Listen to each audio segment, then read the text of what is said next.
안녕하세요. 신의 한 수의 우동길입니다. 현 집권 세력인 민주당, 지난 2015년 야당이던 시절에 박근혜 정권의 메르스 사태에 대해서 뭐라고 이야기했습니까? 정부의 대응이 형편없다, 무능하다, 심지어 슈퍼전파자는 박근혜 정권이다, 이런 발언들을 서슴없이 했던 그런 민주당 아닙니까? 그렇게 십자포화를 날려대더니 정작 정권 잡은 지금 보니까 어떻습니까? 우한 폐렴, 지금 이 사태 겪어보니까 이제는 이 세력들이 위선적이다 못해 뻔뻔하기까지 합니다. 확진자 수가 증가한 건 국가체계가 잘 돌아가서라는 이 민주당 최고위원의 발언을 듣고 있으면 온몸에서 소름까지 끼칠 정도인데요. 이 무능한 세력 정말 심판해야 되지 않습니까? 오늘은 이 무능한 정권의 실태에 대한 이야기 나누겠습니다. 이창근 박사님 모셨습니다. 안녕하세요. 네, 안녕하세요. 제가 서두에서도 참 말씀드렸지만 네.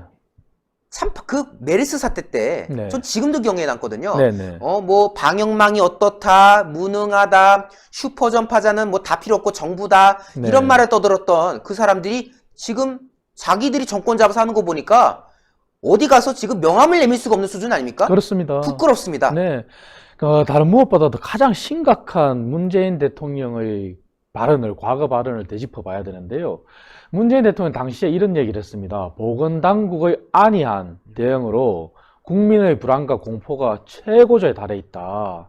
그리고 박근혜 대통령, 당시는 대통령이죠. 지금 전 대통령이지만 박근혜 대통령과 청와대가 손을 놓고 있다. 그렇죠. 이러한 말을 스스럼지 않고 했어요. 하지만 지금 어떻습니까?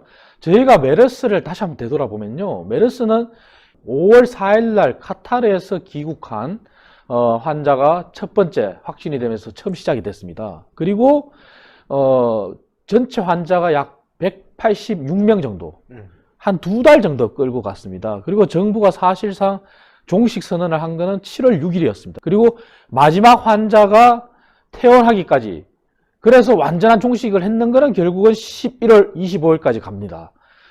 박근혜 정부 당시에 그렇게 비판을 하고 청와대와 박근혜 대통령이 손을 놓고 있다. 그리고 국민의 불안과 공포가 최고에 달하고 있다. 이러한 발언을 서슴지 않았던 문재인 대통령 지금 시기 어떻습니까? 2020년 1월 18일 날 첫 환자, 우한 폐렴이죠. 근데 그렇죠. 그러한 용어조차도 제대로 못 쓰게 했는 게 청와대 아니겠습니까? 그리고 10,000원에 가까운 수준의 대구 폐렴, 대구 코로나라고 그렇게 보도자료까지 공식화로 내는 게 문재인 대통령, 문재인 정부입니다. 그런데 어쨌든 2020년 1월 18일 날 첫 환자가 발생해서 기점을 맞이한 게 2020년 2월 20일 정도 됩니다. 근데 2020년 2월 20일에 100명을 돌파했는데 그 한 달 사이에 여러 번 기회가 있었단 말이죠. 그렇죠. 그리고 대한감염학회를 비롯한 수많은 방역 전문가들이 뭐라고 했습니까? 중국이 1월 18일에서 1월 19일 춘제를 앞두고 있는 그 시기에 중국이 변곡점이다. 다시 말해서 확산이 급증될 것이다. 그리고 춘제를 거치면서 중국 당국이 어떠한 조치를 한다 하더라도 인구가 이동이 됐기 때문에, 그렇죠. 이동이 됐기 때문에 전국 전역에서 그러한 잠재적인 감염자, 확진자 나올 수 있으니 2월 2일 날 대대적으로 전문가들이 중국 전역에다 입국을 제한해야 된다고 권고를 했습니다. 하지만 그런 건 귀담아 듣지도 않고 2월 20일 날 100명이 넘어서니 그제서야 부랴부랴 대응을 하기 시작했다는 거죠. 그러니까 그렇죠. 한 달간 손을 놓고 있었던 게 문재인 정부입니다. 그래 중국 눈치 보기를 한 거고, 그리고 문재인 대통령 뭐라고 했습니까? 지금 우리 국민이야말로 문재인 대통령과 보건당국, 청와대의 안이한 대응과 국민을 볼모로 한, 어떻게 보면은 중국의 굴욕적인 외교를 하고 있는 사이에 그렇죠. 국민의 불안과 공포는 메르스 사태와는 걷잡을 수 없는 상태로 불안과 공포는 더 심각한 지경에 있습니다. 그렇습니다. 왜? 지금 한 열흘 정도 됐는데 2,000명이 돌파했어요, 환자가. 어떻게 문재인 대통령 할 말이 있는지 정말 우리 국민들이 묻지 않을 수가 없습니다. 정말 분노가 치밀어오르지 않습니까? 그렇습니다. 아니, 그 박근혜 정권 때 그 메르스 가지고 그렇게 들그들 볶고 난리 폈던 게 바로 이 사람들이거든요. 지금 집권하고는 이 사람들이 과거에 했던 발언들이 다 기록이 있지 않습니까? 다 언론에 기록이 남아있는데 그 지금 하는 꼴을 보면은 박근혜 정권이 어쨌니 저쨌니 근데 자기들 보는 거 보세요. 사망자가 발생한 날 봉준호 감독이랑 짜파구리 먹으면서 김정숙과 파한대소하는 게 지금 대통령 아닙니까? 그렇습니다. 정말 짜증나고요. 그리고 기회가 번번이 있었는데 자기들이 다 날렸지 않습니까? 그렇습니다. 날려가지고 지금 이제 앞서 말씀하신 대로 2,000명이 지금 넘어가고 있는 상황이고 뭐 심지어 중국인이 문제가 아니라 자국민 때문에 뭐 많이 걸렸다. 이런 지금 말까지 하는 상황이지 않습니까? 네. 도대체 누구를 위한 정부인 건지 분간이 되지 않습니다. 그러니까 국민을 위한 정부가 아니라 국민의 불안과 공포는 최고조에 달하고 있는데 이러한 국민을 볼모로 굴욕적인 외교를 한 정부인 거죠. 더 심각한 것은 문재인 대통령의 그러한 중국의 어려움은 곧 우리의 어려움이다. 이런 발언을 했는데 그 사이에 어떻게 됐습니까? 오히려 중국에서 한국인에 대한 입국 제한 금지 대대적으로 하고 있지 않습니까? 정말 수치스럽습니다. 예. 그런데 외교부는 그조차 제대로 공개를 안 하고 숨기려고 하고 있습니다. 예. 그런데 지금 상황은 또 어떻습니까? 이미 다들 아시겠지만 우리나라 국민 입국 제한이나 입국 금지를 시키는 국가가 UN 193개국 가운데 4분의 1이 넘는 52개국 가까이가 그런 조치를 하고 있지 않습니까? 그렇죠. 그런데 외교부는 쉬쉬하는 데만 급증하고 있고 2월 20일이 정말 우리로서는 100명이 돌파한 변곡점이라고 볼 수 있는데 외교 수장이라고 하는 강경화 장관은 22일 날 출국을 했습니다. 어디 갔을까요? 22일 날 어쨌든 뭐 다자 외교 그런 것 때문에 유럽으로 갔는데 가장 심각한 것이 어떻습니까? 대구 사태 생긴 대구 경북 지역에 급진자 생긴 2월 23일부터 2월 26일까지 굉장히 긴박하게 돌아갔지 않습니까? 그렇죠. 그런데 영국에 또 가서 수치스러운 굴욕적인 외교부 장관도 만나지 못하고 왜 갔는지도 모르겠어요, 사실은. 아니, 그 강경화라는 사람, 뭐 지금 많은 분들이 비판하는 대표적인 장관 중에 한 명 아닙니까? 그렇습니다. 대한민국 국민들이 수치를 당하고 있을 때, 심지어 중국 갔더니 거기서 나가! 뭐 이런 반응까지 들었고요. 그리고 지금 뭐 이스라엘 가서는 코로나 이 소리 들었고 있고요. 지금 대한민국 사람들이 코리안이 아니라 그냥 코로나 이러고 지금 네, 당하고 맞습니다. 있어요. 네. 대한민국 뭐 여권 파워가 전 세계 2등이다 뭐다 하면서 맨날 홍보했던 게 외교부인데 지금 우한폐렴 사태가 터졌으면은 빨리 어떻게 외교 라인을 가동해가지고 한국인들 대부분은 좀 안심할 수 있으니까 여러분들 뭐 너무 그렇게 하지 마십시오. 우리 한국인들의 안전을 좀 챙겨주십시오. 이런 걸 해야 되는데 무슨 다자회 한다 해가지고 어디 가질 않나. 그리고 심지어 무슨 영국 외교장관하고 회담을 한다 해놓고 그쪽에서 뭐 개인적 사유다? 그렇습니다. 아니 언제부터 상대국에서 개인적 사유라고 해서 퇴짜를 맞는 경우가 있었죠? 없죠. 그런 거 정말 외교 결례 중에 결례인데 그 얘기는 다시 말해서 관심도 없는 영국은 관심을 보이지 않는 다자 외교 중에 하나가 뭐 녹색 성장 뭐 이런 그런 의제가 있습니다. 네. 근데 거기에 초청을 하겠다는 그런 일방적인 외교를 진행한 거죠. 그래서 손뼉도 마주쳐야 소리 나는데 영국은 관심이 없는데 그런 걸 하겠다고 해서 2월 26일 날 퇴짜를 맞고 27일 날 귀국하면서 전 세계 4분의 1 넘는 국가들이 입국 제한 조치를 하고 우리 자국민에 대해서 그런 조치를 하는데도 외교부는 숨기기 급급하고 지금 또 상황이 더 어떻습니까? 중국 유학생들이 몰려 들어왔는데 중국 유학생들은 거꾸로 얘기합니다. 한 달간 지켜보다가 한국의 의료기술이 아무리 좋지만 사태가 진정되지 않으면 중국으로 돌아가겠다 그래요. 이제 중국 사람들이 가겠다. 네. 중국이 한국보다 더 안전하다는 얘기 아니겠습니까? 정말 굴욕이에요. 이런데 외교부 장관은 아직까지도 정신을 못 차리고 있는 것 같습니다. 여전히 그냥 한국인에 대한 입국 제한, 금지 조치 잘 설명하고 있다는 말만, 앵무새 같은 말만 반복하고 있고요. 그리고 정부는 더 심각한 거는 2월 23일에 됐어야 상황을 심각 단계로 격상했지만 마스크 수출 제한 조치를 26일 날 단행했습니다. 다 그냥 끝난 놔버리고 한 거죠. 다음에. 그러니까 우리 국민들 우체국에 저도 어제 우체국을 한번 가봤어요. 가보셨어요? 네, 정말 마스크 판매한다 그랬는데 판매하는지 어허. 판매를 안 하더라고요. 안 하죠. 안 하고 써놓은 글구가 읍면동 지역에 우선적으로 공급한다. 이렇게 했는데 그것도 3월 2일부터예요. 맞아요. 이게 문재인 정부입니다.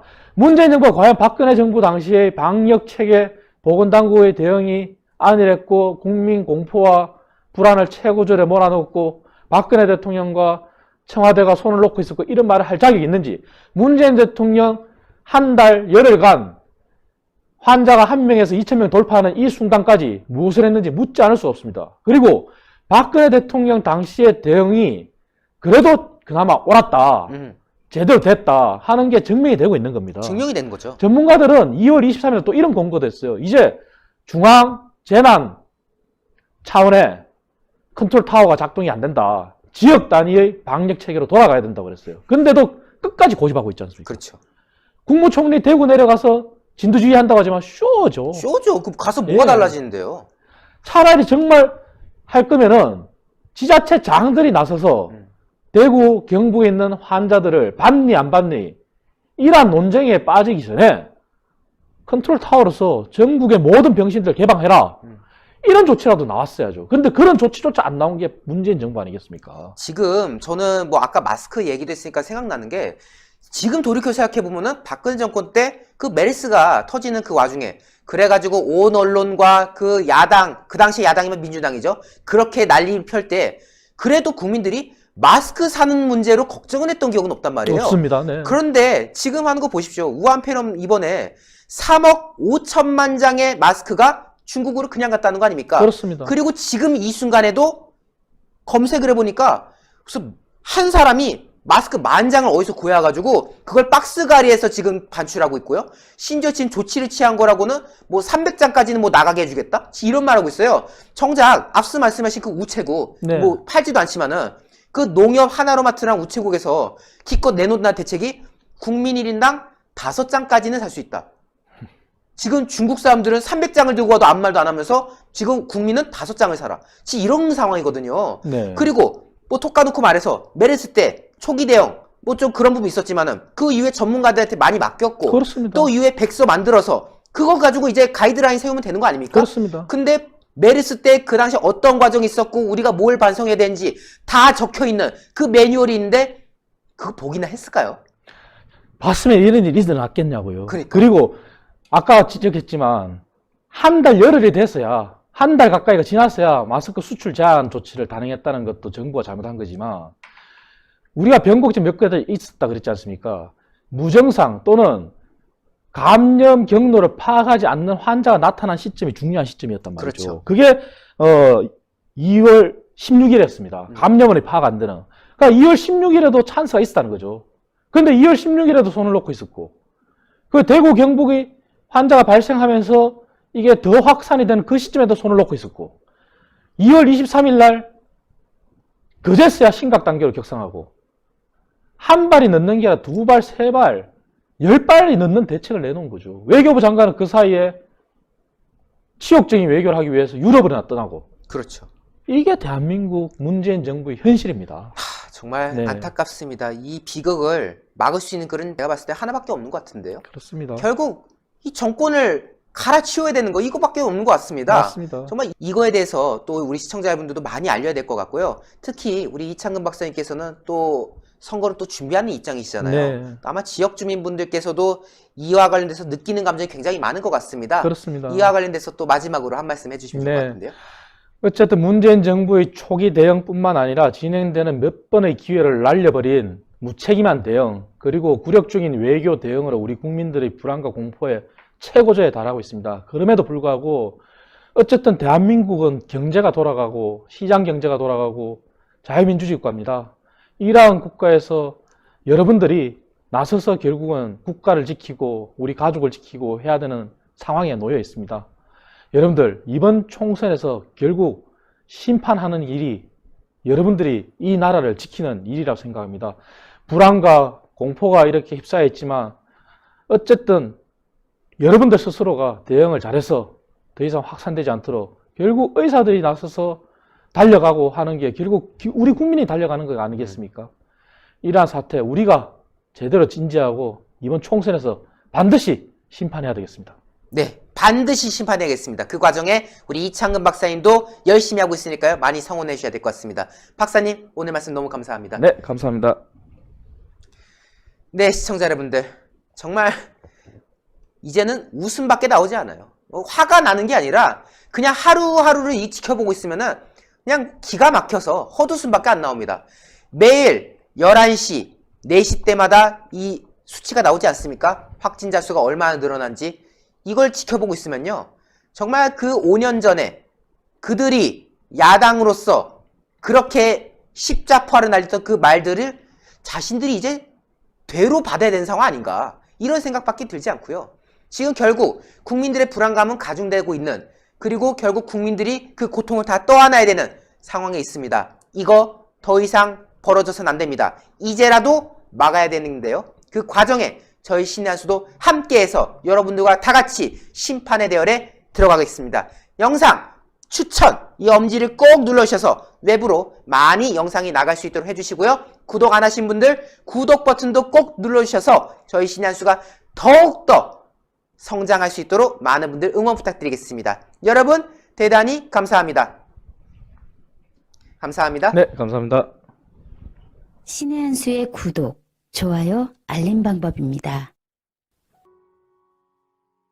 보실 영상을 눌러주세요. 아래의 구독 버튼을 눌러주세요. 그럼 종 모양이 나옵니다. 그 종 모양을 눌러주시면 신의 한 수의 새로운 영상들이 알림이 울립니다. 그리고 엄지척 좋아요 버튼을 눌러주세요. 여러분의 구독, 좋아요 버튼은 신의 한 수의 큰 힘이 됩니다. 댓글로 여러분의 많은 의견도 듣고 있습니다. 응원의 댓글도 부탁드립니다.